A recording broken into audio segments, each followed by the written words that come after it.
So I think this is something that people are going to be after and looking for, really. I don't have a Birkenstock Clog model at the moment, so excuse, I guess, my use of this particular one, which is I think the Birkenstock Arizona, as far as I remember. And, you know, these pieces of footwear, they're very, very similar in terms of how they're sort of constructed and built. And obviously this is one from Birkenstock called the Arizona Sandal, which is similar to the Clog. And this is also Adidas Adimule, and this is in both of them are in sort of black colorways. And I suppose with, you know, this particular sneaker, you know, when Adidas made it, they made it as like a budget conscious model. Came out a few weeks back, and obviously you can sort of see very similar to a Birkenstock in terms of its piece of footwear. And, you know, like I said, aimed at a budget price, which is about £85, whilst the Birkenstock is made of more premium materials and essentially retails, I think, this one for about £115 as far as I remember. So it's quite sort of more on the expensive side.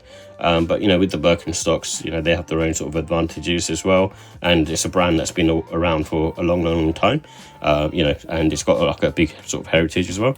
Similar to Adidas, I guess, as well. And in terms of like the differences, like the main difference with these, even if you have the Clog version, it's more the materials. You can sort of see the thicker material that's been used on, you know, the Birkenstocks versus the Adidas sneaker. And that also sort of goes down to how, you know, it feels as well on the forefoot. It's not like these are bad, the Adidas ones, but it's just the Birkenstocks just feel that a little bit nicer, a little bit more sort of softer on foot. With regards to sort of the footbed, I think, you know, the standard Birkenstock footbed, which is like made of this cork sole, and again, it's got this sort of suede lining similar to the Adidas.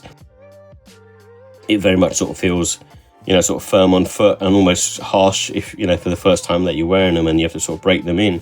But with the Adidas one, it's more like the soft footbed that you'd get from Birkenstock, which is a bit easier to break in and a bit more sort of neutral on foot, I guess. And you can sort of see both of the pieces of footwear. They've got curvatures going on for the arch support and also the toe area. And, you know, especially with the Birkenstock, it's a bit more sort of pronounced and a bit more, I guess, thought out. And like I said, they've been, you know, rolling these out for years and years. And in terms of the outsole, you know, they've both kind of got a good outsole, I suppose. I still prefer the Birkenstocks just because of it's been a bit more sort of chunkier, and I think it'll be lasting a lot longer than the Adidas.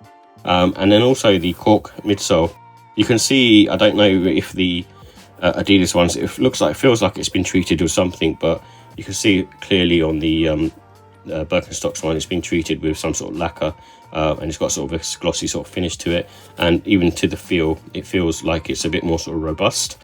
And lastly, I think when looking at both of these pieces of footwear, I feel like the Birkenstocks kind of have the advantage because of the fact that they're modular in the sense of, you know, if you're sort of worn at the outsole, it's easy to get someone to sort of swap them over for you or try it yourself. And same for the cork midsole as well. If you want to sort of change that and put in a new one, you can do, because you just take these off. This is all glued on. And same for the upper. So I like that kind of modular approach. I think, you know, more manufacturers should be doing that in general.